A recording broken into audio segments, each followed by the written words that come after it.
সত্য ঘটনা। রাত ৩:৩৩-এ আমার প্রত্যেক দিন ঘুম ভেঙে যেত।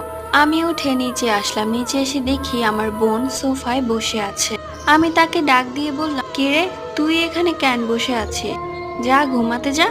আমার বোন তখন হঠাৎ আমার দিকে মুচকি হেসে বলল, তুই যা, আমিও যাচ্ছি। আমিও চুপচাপ চলে গেলাম। তার কিছুক্ষণ পর আমি আবার নিচে নামলাম। নিচে নেমে এসে দেখি নিচে কেউ নেই। হঠাৎ আমার গাটা শিউরে উঠল। দেখি আমার বোন অদ্ভুত অঙ্গি ভঙ্গিতে কেমন যেন করছে। আমি তাকে ডাক দিয়ে বললাম, এই আপু, এই আপু, তোমার কি হয়েছে? আমার বোন তখন হা হা করে হাসতে লাগলো আর বলল, তোর বোন আজ আমার হাতে মরবে।